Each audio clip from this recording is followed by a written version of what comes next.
Even though we were studying different subjects in college, him in business, me in literature, we still ended up together. I noticed him when he asked a tough question in class, and afterwards, we both ended up at the same coffee shop. It felt like fate brought us together. We talked about everything, from our college lives to our childhood memories. He mentioned his strict religious upbringing, while I mentioned my parents' more open-minded approach. Even though we seemed really different, we had a strong connection. We started spending a lot of time together, studying and exploring the city on weekends. After about 2 years, we decided to move in together. It made sense practically, since our apartments were far from campus, and we were already spending all our time together. But when Michael told his parents about our decision, they weren't happy. They believed it was wrong to live together before marriage. We tried to explain our reasons, but they couldn't accept it. Despite their disapproval, we moved in together and found a nice place near campus. Our relationship grew stronger as time passed, but the tension with his parents was always there, like a sad song playing in the background. One evening, as we were settling into our new life together, Mrs. Davis knocked on our door, holding a pie. She said she wanted to check on us and looked around critically. I tried to be polite, saying we were doing great. She sat down and mentioned if our situation was temporary, expecting us to get married soon. Michael awkwardly told her we hadn't decided yet. As time passed, the pressure from Michael's parents started to affect us. Our carefree dates and movie nights began to feel overshadowed by the expectation of marriage. One evening, while cooking dinner together, Michael brought up the idea of having a wedding to appease his parents. I was surprised and asked if he was proposing, but he explained it was more about his parents' wishes. He suggested a ceremony without the legal paperwork, just to satisfy them. It wasn't the romantic proposal I had hoped for, but I agreed on one condition. We do it our way, small and intimate. We spent the next few weeks planning. We chose a beautiful outdoor venue, invited close friends and family, and planned a heartfelt ceremony. When we told his parents, they were surprisingly calm. Mrs. Davis raised an eyebrow at the unconventional outdoor wedding, but they accepted it. But if it means you two are taking the next step, I suppose we can support it, Mr. Davis added. As long as you're committed to each other, that's what matters. The day of the wedding was beautiful. I wore a simple white dress, and Michael looked handsome in his suit. Our friends cheered, and even Michael's parents seemed genuinely happy. During the reception, Mrs. Davis pulled me aside. "Lizzie, I want to apologize," she began softly. "I know we've been hard on you two, but seeing you together today, I realized that love is what truly matters." Touched by her words, I thanked her. The day ended on a high note, with everyone dancing and celebrating our love. It felt like we had finally won Michael's parents over, and I hoped it would be a fresh start for us. But as days passed, their daily visits became more frequent. They dropped by unannounced, often with unsolicited advice or thinly veiled criticisms. It was as if the wedding had given them a free pass to interfere in our lives. One evening, as Michael and I were relaxing after a long day, there was a knock at the door. Opening it, I found Mrs. Davis holding a casserole dish. "Just thought I'd drop off some dinner," she said with a smile that didn't quite reach her eyes. "Thanks," I replied, taking the dish, "but you know you don't have to do this." She waved a hand dismissively. "It's no trouble. I just thought, since you're always so busy, you might not have time to cook." Sensing the underlying judgment, I forced a smile. "We manage, but thanks anyway." As days like these became more frequent, with Mrs. Davis popping by without notice, giving unwanted advice and criticizing our decisions, it became clear they no longer respected boundaries. One evening, after a particularly trying visit, Michael and I sat down for a heart-to-heart. "Michael, this has to stop," I began, my voice trembling with frustration. "I can't live like this, feeling like I'm constantly being judged in my own home." He ran his fingers through his hair, looking equally stressed. "I know, Lizzie. It's just, they're my parents. I don't know how to tell them to back off without hurting their feelings, he replied. But what about our feelings, our peace of mind? We can't keep sacrificing that for them, I continued. A week later, we invited them over for dinner, deciding to address the issue head-on. The evening started off pleasantly enough. We chatted about work, friends, and the latest news. But as the main course was served, I took a deep breath and dove in. Mrs. Davis, Mr. Davis, we invited you over because there's something we need to discuss. I began, trying to keep my voice steady. Mr. Davis looked up, his fork pausing midair. What's the matter? I exchanged a glance with Michael, who nodded in encouragement. It's about the frequent visits and, well, the constant input on our lives, I explained. Mrs. Davis looked taken aback. We're just trying to help, she interjected. Michael took over. Mom, Dad, we appreciate that you care, but it's becoming overwhelming. We need some space to live our lives, make our mistakes, and grow together. Tears formed in Mrs. Davis's eyes. After all we've done for you, this is how you repay us. Mr. Davis added sternly. It's not about appreciation. It's about respect. Respecting our boundaries and our choices, I countered. The room grew silent, the tension palpable. Mrs. Davis dabbed at her eyes with a napkin, her shoulders shaking. We just wanted to be part of your lives. I never thought it had come to this, she admitted. Michael looked torn, his loyalty divided, but he held firm. Mom, we love you, but this is our life. We need you to understand that. The evening ended with Mrs. Davis in tears, Mr. Davis looking disappointed, and an unspoken agreement that things had to change. As they left, I felt a mix of relief and dread, wondering what the future held for our relationships. Days after the confrontation, the house felt unusually quiet. The constant visits had stopped, but the silence was both a relief and a curse. Every time the doorbell rang or there was a knock, my heart would race, expecting it to be Michael's parents, but it never was. One evening, as Michael and I sat on our couch, he broached the topic. Lizzie, do you think we were too harsh? I mean, they're my parents. Maybe we overreacted. I took his hand, feeling its warmth. Michael, it's not about being harsh. It's about setting boundaries. We did what we had to do. I reassured him. I know. It's just hard. I never imagined being in this situation with them, he sighed deeply.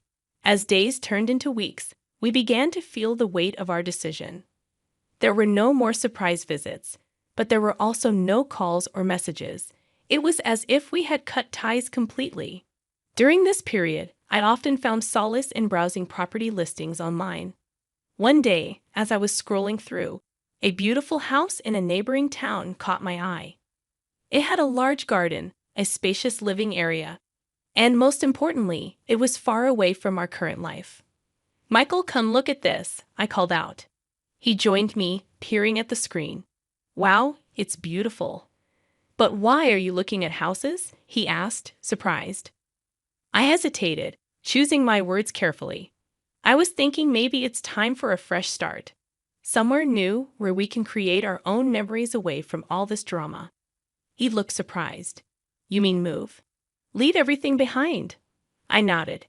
It's drastic, I know. But maybe it's what we need. We discussed it at length, weighing the pros and cons.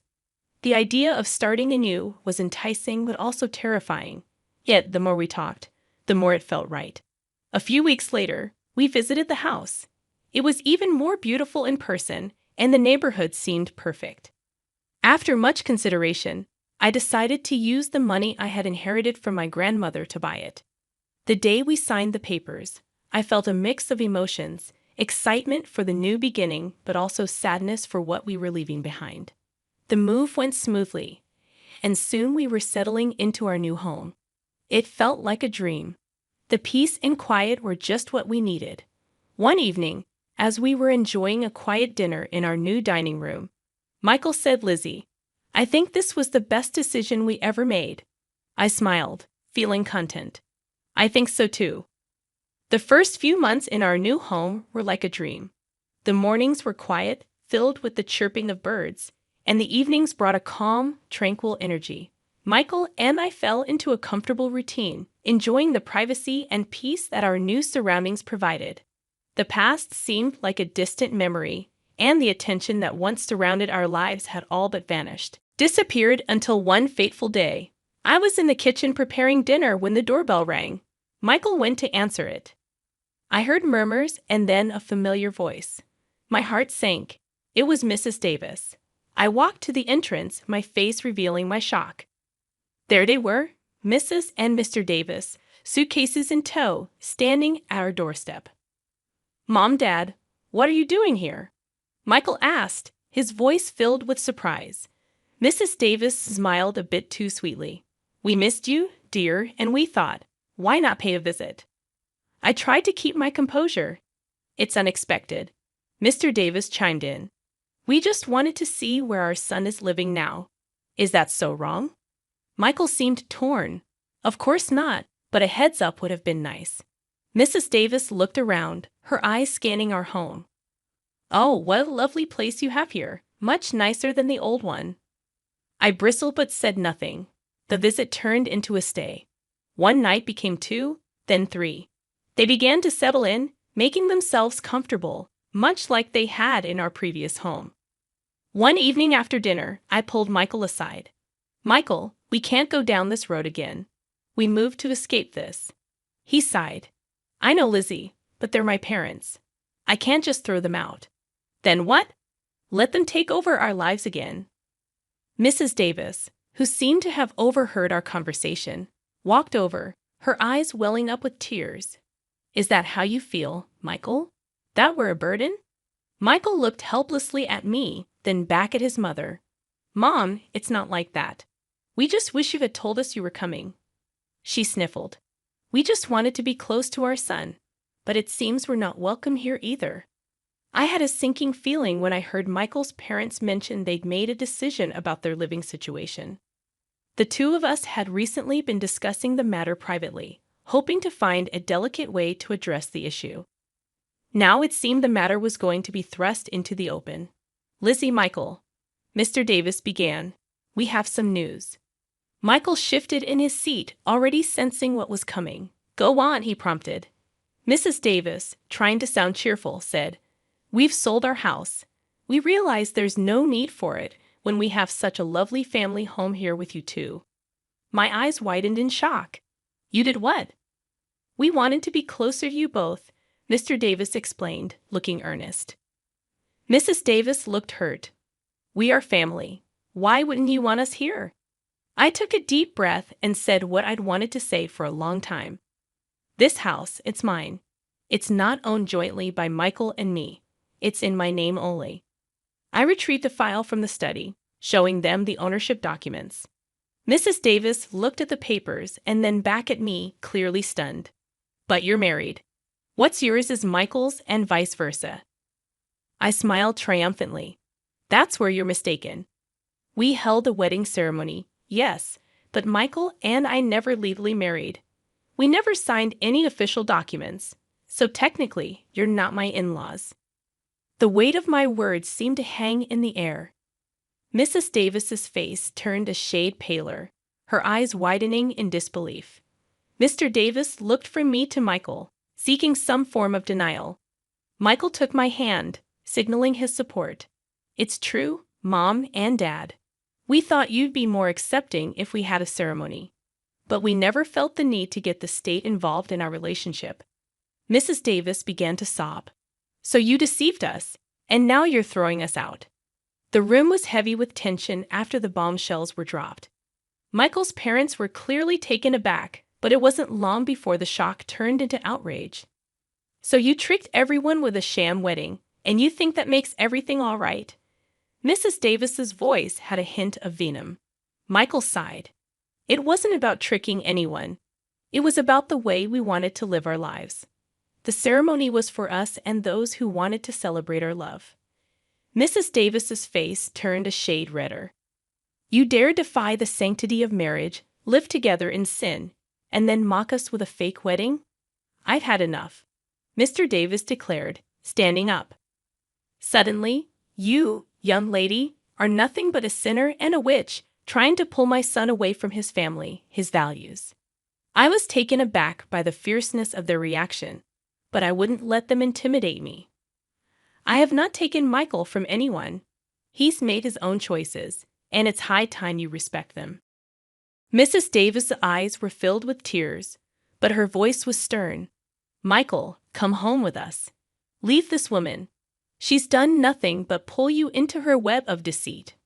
Michael, ever the calm in the storm, replied, Mom, Dad, I love you both, but my place is here with her.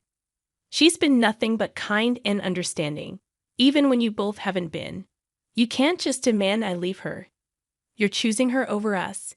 Mr. Davis's voice was a mix of anger and disbelief. I'm choosing to live my life on my terms, Michael asserted. The room went silent for what felt like an eternity. The air was thick, every breath heavy. Mrs. Davis's face was a mask of hurt and betrayal. Very well, she said, her voice cold. But remember this.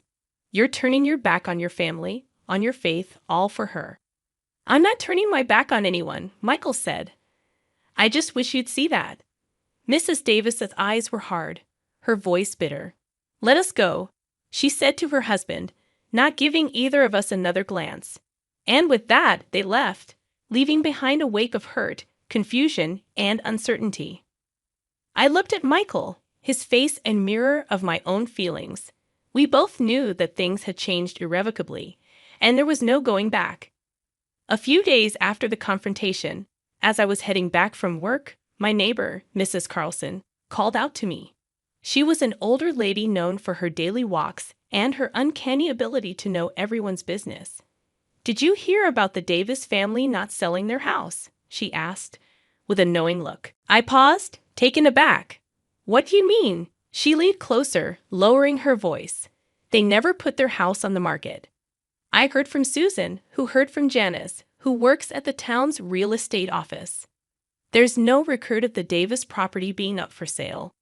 I felt a knot form in my stomach. Were they lying to us all this time? When I got home, I shared the information with Michael. He looked shocked. I can't believe they'd lie to us. What were they trying to achieve? We both knew the answer. They wanted to manipulate the situation to their advantage. The realization was a hard pill to swallow. All this time, while we tried to understand and accommodate them, they had been playing a game. Michael sighed deeply, rubbing his temples. This changes things. It's one thing to have disagreements, but outright deception, that's something else entirely. We can't keep letting them pull us into their manipulative games, I said firmly. We need boundaries, strong ones. Michael nodded. You're right. We can't continue like this. It's unhealthy for us and for our relationship. The next day, he went over to his parents' house. He needed to confront them, get some answers. When he returned, his face was a mix of anger and sadness. They admitted it, he began, his voice heavy. They thought that if they moved in with us, we'd be a proper family again. They felt threatened by our independence. We sat down, discussing our next steps. It was clear that for our own sanity and the health of our relationship, we needed distance from them.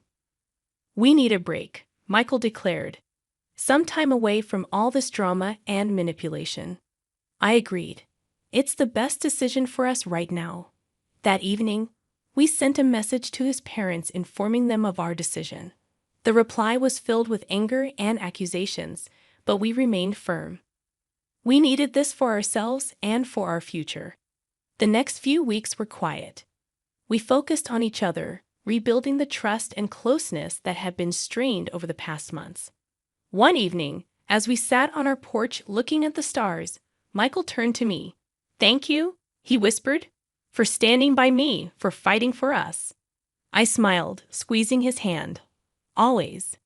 The journey had been long and fraught with challenges, but it was a poignant reminder of the importance of boundaries, honesty, and mutual respect in any relationship. As the night deepened, we looked towards the future, hoping for peace and understanding.